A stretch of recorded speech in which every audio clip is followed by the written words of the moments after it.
Anonymous Thinker, and today I'm going to be doing something somewhat different. I'm just going to be talking again like I did in my other video. I'm just going to talk. I'm going to be sharing with my viewers some important information that I have written down right here.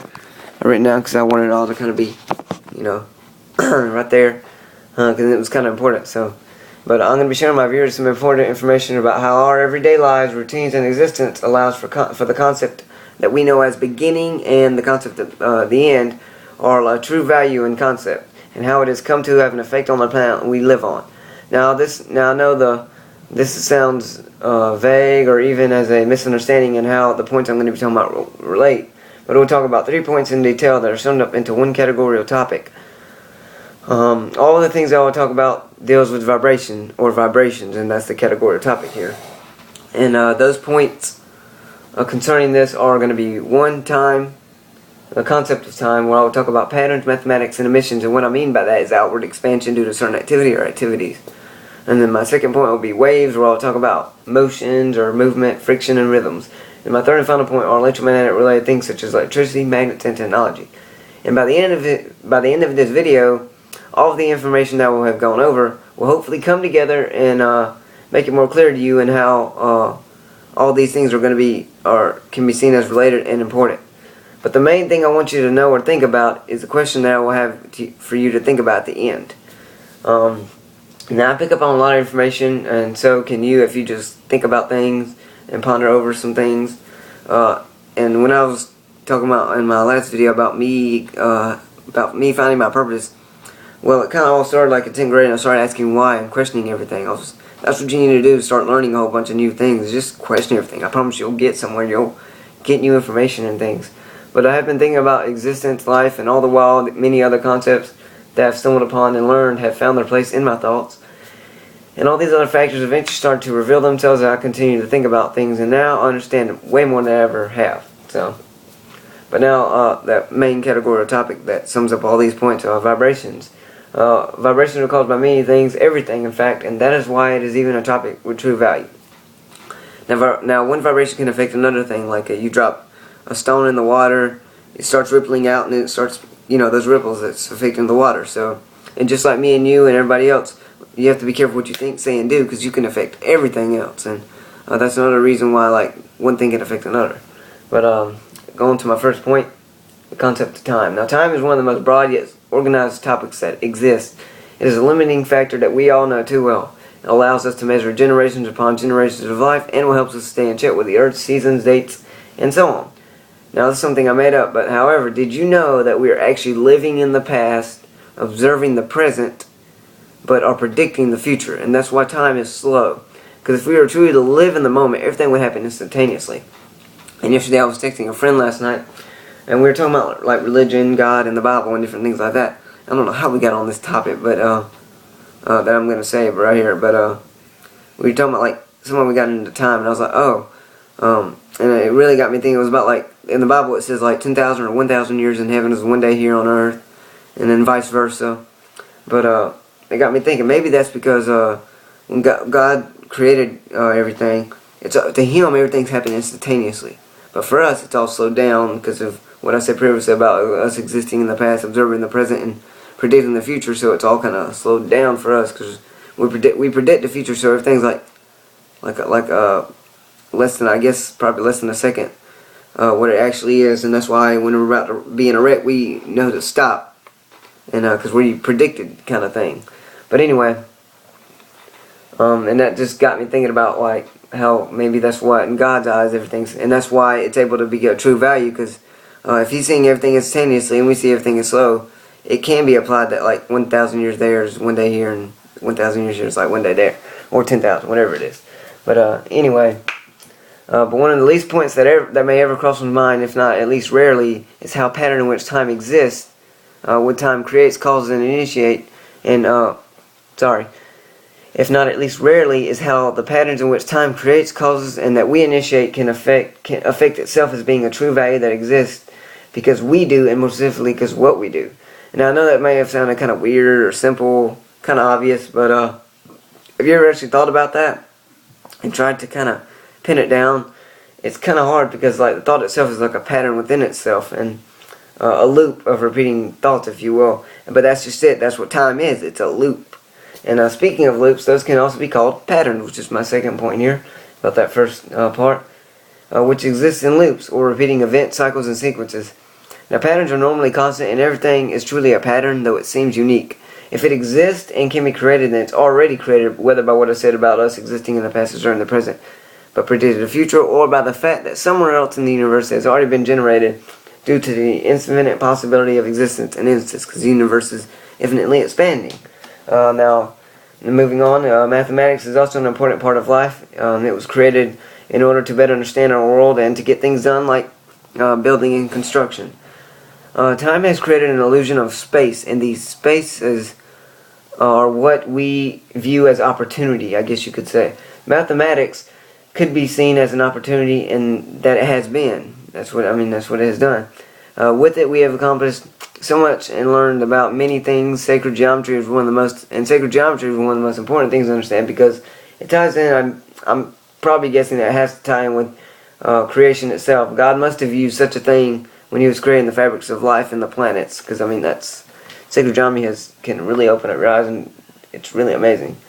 Anyway, mathematics is very important. But anyway, the next part is missions, and it may not be the way you think I'm going to mean it, but the way I'm meaning it is due to space and time allowing for what could be otherwise known as expansion, like such as what heat does to molecules. Whenever molecules get heated, they expand.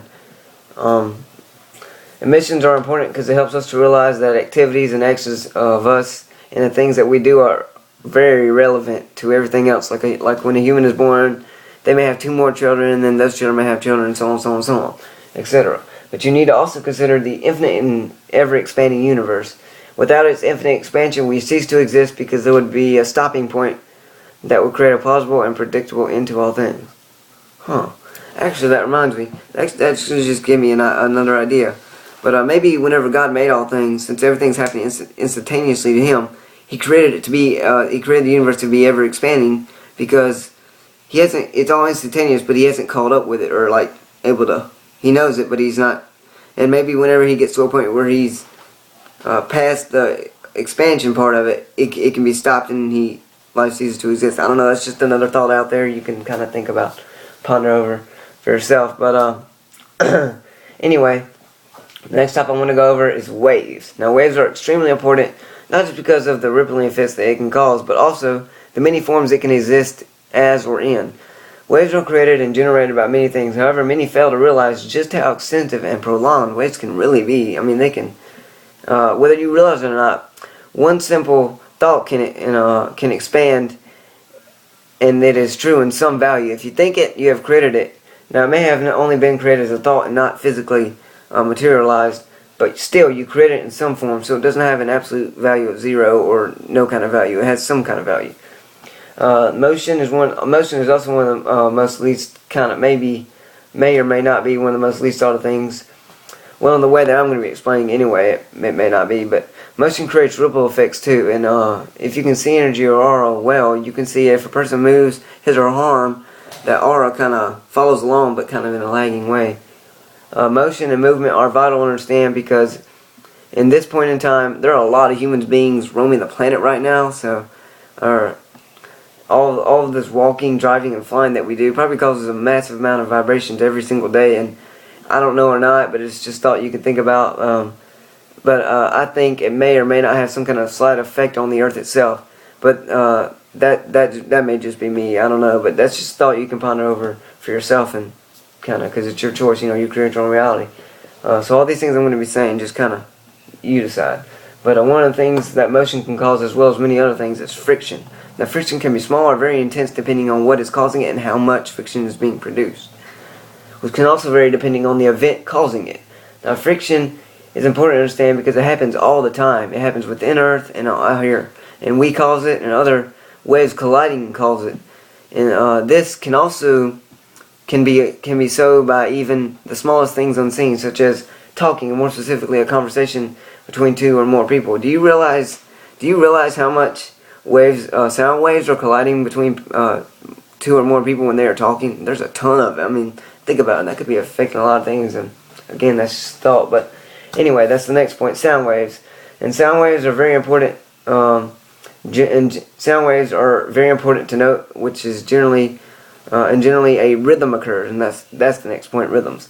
And rhythms are caused by many things, especially music and patterns and sounds. Such things are what allow for many vibrations and waves, to occur that can be pleasant or even annoying, depending on what type of wave it is and the source of where it's coming from. Rhythms create a sort of sacred geometry within themselves, a sort of important aspect of creation, if you will. But overall, rhythms can create a sustainable series of sound waves that define and determine quite a few things. One of which is influential and can be generated from something not just by music, but something else, and still can influence many things. However, I won't go into detail about this because it's just like you doing something good. You can affect everything else. It's like a vibration. It's not sound related, but it can still. But anyway, yeah. Finally, I want to talk about electromagnetic related things. This last point is critical to know because it helps one to realize the impact that we as humanity can really have on the earth. One of these electromagnetic related things is electricity, and electricity is important. I mean, we use it as a source of energy. It charges atoms, and it can do many other things. But I want to focus on something more specific about this topic. But first, I need to go over another topic, or another point first. Magnets. And magnets are important to understand. The Earth has a core in the middle of it, a solid iron core, and this core separates charges, we know as to be like solid, negative and positive, but in 2 points on the Earth, as we know as to be north and south poles. These poles act as magnetic structures that help to balance the world we live on. Now, with those 2 points in mind, I now want to talk about that thing I said I would, electromagnetism. Now, this is crucial to understand because it really ties in with the last point I will talk about. But first, the Earth has an electromagnetic field that creates stable electrically charged field to help keep the planet balanced, to protect from solar flares and many other things. It can also be harnessed, and if harnessed properly, it can even provide us a very stable and secure and constant flow of energy. Now, with this in mind, the last thing I want to talk about is technology.